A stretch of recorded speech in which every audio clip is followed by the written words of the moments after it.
Welcome to episode 10 of Ramayana with Anuja. As I told you in the previous episode, battle preparations were all done and both sides were ready to get on with it and kill each other, I guess. So the troops were arrayed on either side in Lanka as well as their opponents led by Rama. And Rama was surveying the troops on either side and he caught a glimpse of Ravana, who was on the highest tower in Lanka. And the two of them had a sort of staring contest, and at that precise moment Sugriva, he just leaped up into the air and with a single bound he landed on Ravana's terrace and he snatched his golden crown, he flung it far away and he told him, see, this is just the beginning, you are going to lose. And the two of them started wrestling, and Ravana was surprised to discover how strong this Vanara whom he'd scorned as a monkey was. And since the wrestling match was inconclusive, he started resorting to sorcery. And Sugriva immediately leaped back, much to the relief of Rama, who embraced him. And Rama said, let's give him one final chance to do the right thing. He sent for Angada and asked him to act as his messenger. Now Angada went to Ravana and he spoke to him, but of course Ravana wasn't willing to do the right thing. He tried to have Angada killed, and 4 Rakshasas tried to grab on to Angada, and he leaped up in the air with these Rakshasas and he threw them to the ground where they fell to their deaths. And Rama was very angry when he saw that his offer for peace had been rebuffed. He raised his bow and the battle commenced. The fighting was furious and really intense. Initially itself, the eastern gate of Lanka was overrun by the Vanara army. It was a good start for Rama and his Vanaras. Indrajit was very upset when he saw what had happened and he took the field himself. He was a fantastic warrior and he took on Angada first. And again he was also surprised at how valiant this Vanara prince was, and Angada successfully smashed his chariot and left him without a chariot, and Indrajit had no choice but to flee from the battlefield. Again it was a blow for Lanka. The Vanaras fought using unconventional techniques which the Rakshasas had not encountered before, and initially at least they could offer very little by way of resistance. Lakshmana killed Dhoom Rakshasa, and Rama and Lakshmana, every single arrow they let loose found its mark, and the Rakshasas were in a state of disarray. The fighting went on late at night and Indrajit took the field again, and this time he was determined to make them pay for the humiliation he had suffered earlier at the hands of Angada. So he used his powers of sorcery and he made himself invisible, and using this unfair advantage he started killing the Vanaras in droves, and he knew that Rama and Lakshmana were causing the most damage, so cloaked in Maya he approached them and he released the Nagapasha. Now this was a very deadly missile and it found its mark, and suddenly Rama and Lakshmana were held fast by millions of magical snakes and they were enveloped in a cloak of deadly venom, a mist of deadly venom, and both of them fell unconscious to the floor. And Indrajit immediately revealed himself and he roared in triumph. He thought they died, and the Vanaras thought so as well, and they also started fleeing from the battlefield. When Ravana heard the news, he insisted that Sita be taken on the Pushpaka Vimana to witness this. And Sita saw their fallen bodies and she immediately fainted. It was a very good Rakshasi named Trijata who revived her and said, look carefully, see, they are still breathing. They've just been wounded. Don't worry, your husband is a very strong man. He will prevail. So Sita was heartened and she started praying to every god in the pantheon to spare her husband. Meanwhile, something miraculous needed to happen to revive the princess, and the Vanaras were very anxious. It was at that point that Rama came to, though he was very weak. When he saw that Lakshmana was covered in wounds and he lay comatose like that, he really freaked out and he was very upset. And Sushena was ministering to Lakshmana. He was the physician of the Vanaras, and it was at this juncture that a miraculous being emerged in front of them. It was none other than Garuda. As you know, this noble eagle was the Vahana of Vishnu and snakes were his natural prey. So as he approached the two princes, all their wounds magically healed and the snakes started fleeing in all directions. His power was so great that even magical snakes were scared of him and fled before his advance. Rama moved closer to him, and there was faint recognition in his eyes. Garuda, folded his hands together. He asked Rama for his blessing, and then he said, once you have accomplished what you have set out to, we will meet again. And Garuda left, and there was loud cheering from the Vanara side, and the Rakshasas knew that it was not good news for them. And when the news went as far as Ashokavana, that Rama and Lakshmana had not been hurt, Sita was very, very happy, and she continued praying for their success. As the battle raged on, the Vanaras proved themselves to be formidable adversaries. Now Hanuman had killed terrifying Rakshasas like Dhoom Raksha as well as Akampana. These were important people on Ravana's side, and he had felled them effortlessly. As for Angada, he was everywhere and he covered himself in glory. And the commander-in-chief of the Vanaras was named Neela, and Neela took out Prahastya, who was the commander of Ravana. So this was again a mighty blow to the Rakshasa army.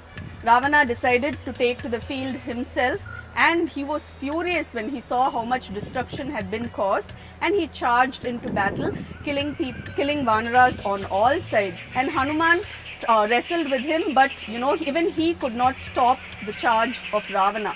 Even Sugriva was knocked unconscious, and finally it was Lakshmana who rose to the threat posed by Ravana. But unfortunately for him, Ravana released a Brahma Shakti, and it hit him hard in the chest, and he was wounded very, very badly. And when he fell on the battlefield, Ravana tried to place him on the chariot and take him back so that he could offer his corpse to Sita.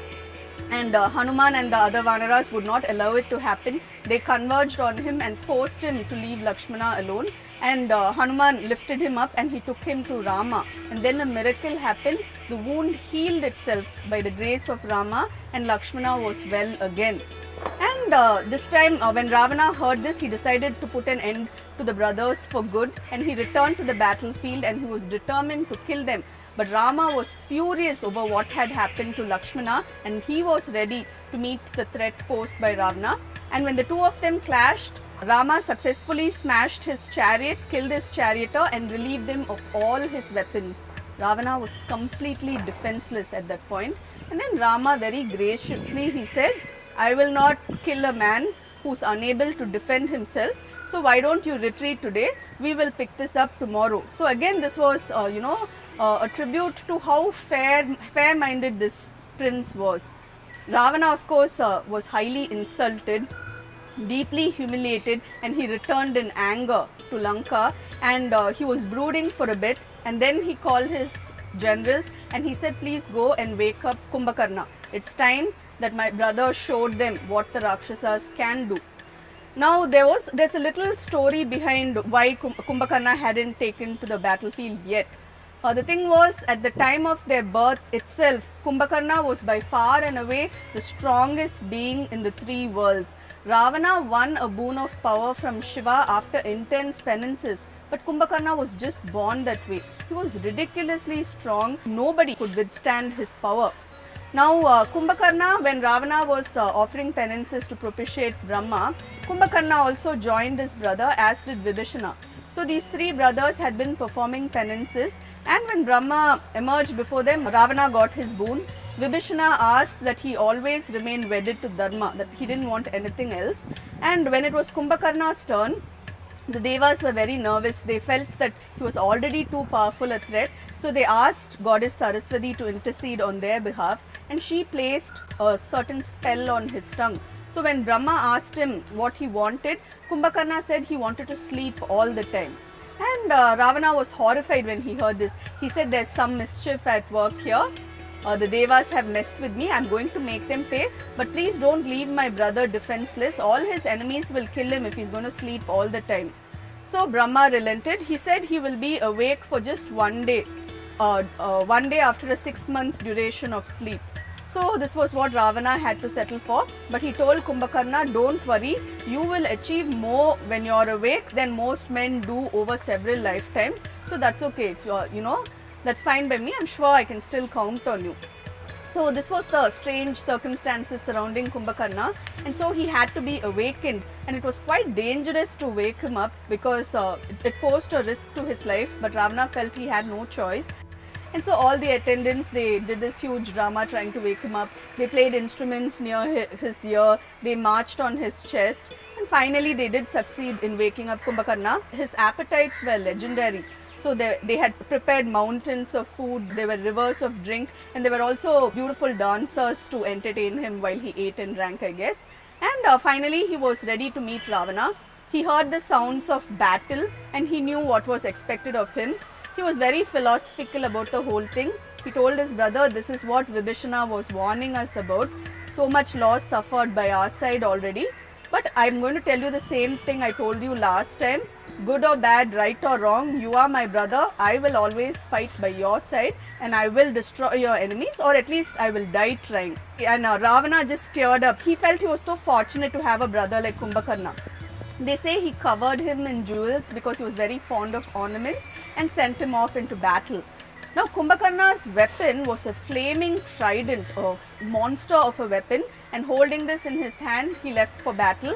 And there's no need to elaborate on the gruesome spectacle that followed. They say he tore the Vanaras apart using everything he had, his weapons as well as his teeth, and they could not, initially at least, they could not offer any kind of resistance to this giant of a Rakshasa.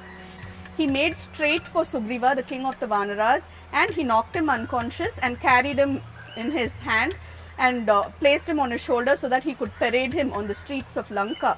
And all the citizens started cheering and they showered petals and sandalwood paste on him. And Sugriva revived immediately, and he bit his ear, Kumbhakarna's ear, and he escaped and returned to the battlefield. So now Kumbhakarna was properly angry. He returned and he decided to kill all the Vanaras together, and Hanuman tried to fight him and hold him off, but not even Hanuman was a match for him, but he did succeed in breaking his flaming trident. And then Rama decided that enough was enough, and he used the Devastras given to him by Vishwamitra, and he hacked off his limbs and he released one final missile which carried his head all the way and landed like a mountain in Lanka where Ravana could see it. And Ravana was utterly heartbroken. He cried and cried and cried over his fallen brother. He said, I wish I died first rather than see you like this. And he was heartbroken. Immediately four of his sons, four magnificent sons of his, came in front of him. They said, don't worry, we will take care of your enemies. You have us, why do you grieve? We will avenge the death of uncle. And they went out into battle. Unfortunately for Ravana, they were all killed. Hanuman, Angada, Lakshmana, they all took care of this threat, and all his four of his sons were dead as well. So it was a big, massive blow for the morale of the Lankan army, and it was at that point that Indrajit came before his father. He said, don't worry, father, have I ever let you down before? By hurting my own, they've hurt me, and I will make every single one of them pay. And with these ominous words, Indrajit readied himself for battle.